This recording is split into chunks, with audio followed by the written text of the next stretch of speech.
Hi everyone, thanks for watching today's lesson in our writing program. Today is Thursday and this will be lesson 3 and we'll be focusing on informative writing. Let's look at today's learning intention and success criteria.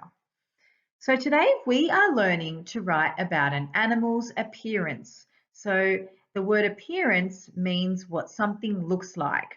So we're going to be writing about what an animal looks like. Success criteria. I can write about what an animal looks like. So you might remember from yesterday's lesson, we created a labeled illustration of a lion. That's the animal we've been focusing on altogether. And today we're going to be focusing on actually writing about what a lion looks like.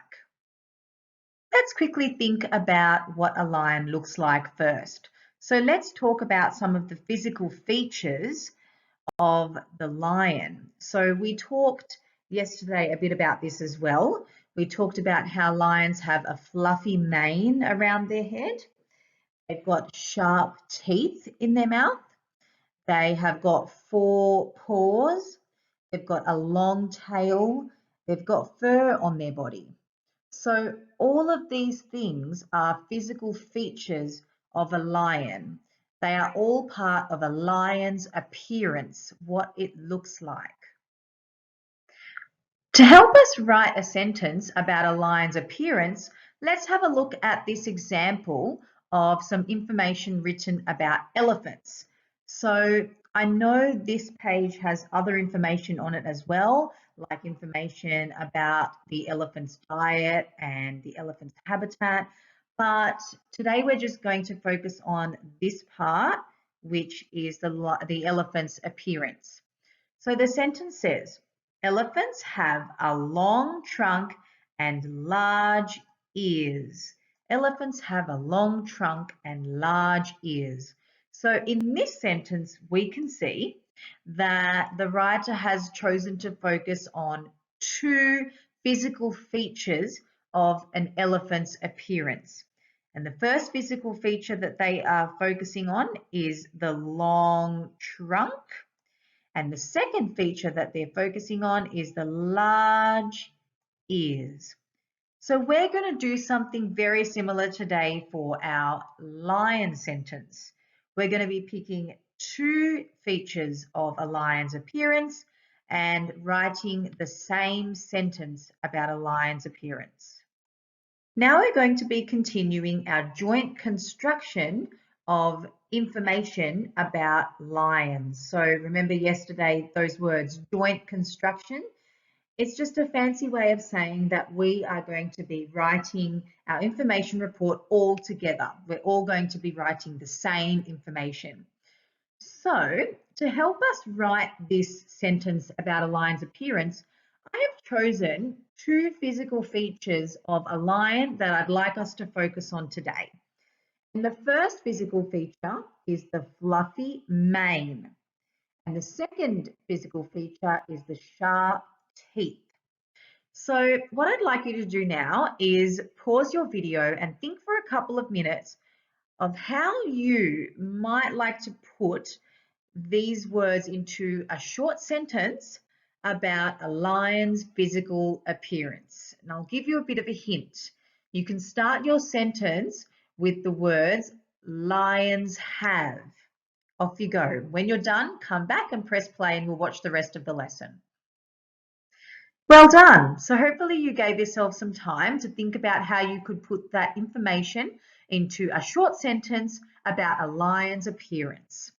So here is now how I have put that information into a short sentence. Let's read it all together. Lions have a fluffy mane and sharp teeth. And you can see, just like a normal sentence, I've got my capital letter at the beginning and I've got my full stop at the end and my spaces in between all my words. Now, it's really important to make sure that we have included all the information that we wanted to write. So like I told you before, I wanted to include information about just the fluffy mane and the sharp teeth. So let's make sure we've included those two things. Let's see. Fluffy mane and sharp teeth. Great. So I have definitely included the two parts of a lion's appearance that I wanted to include in my sentence. And now I have a completed sentence about a lion's appearance. Great listening, everybody. So now we're going to keep working on our gathering information sheet that we started yesterday. So hopefully you have got your piece of paper or somewhere in your workbook, your chart, your gathering information chart that you created last lesson, where you started writing the classification. So that was the first thing we wrote in yesterday's lesson. That was the classification over here at the top. And our classification was lions are mammals. Now today we are focusing on the appearance.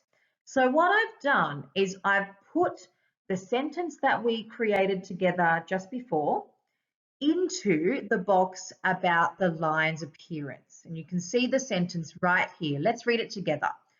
Lions have a fluffy mane and sharp teeth. So what you're going to do now is have a go at writing that in your gathering information chart by yourself. You can pause this slide. I'll take off my drawing so you can see the words a bit clearer. And you can copy the words into your own gathering information chart. Great work, everyone. So hopefully now you should have two spaces filled in on your gathering information chart about lions. You should have the classification filled in, which is what we did yesterday. You should now have also your sentence about the lion's appearance, and somewhere else in your workbook, maybe behind that page or next to it, wherever you can fit it, or on another piece of paper that you've used from home, you've got your labeled illustration of a lion as well. So there are three main important things that we've done so far. Let's reflect on our learning intention and our success criteria before we go. We are learning to write about an animal's appearance. Tick, we did that. We wrote about a lion's appearance. We wrote about what a lion looks like. And the success criteria, I can write about what an animal looks like. We definitely did that today. Great work, everybody. Make sure you show Miss Coote and I your progress of your gathering information sheet to show us the sentence you added about lions today. Great work. We'll see you tomorrow. Bye.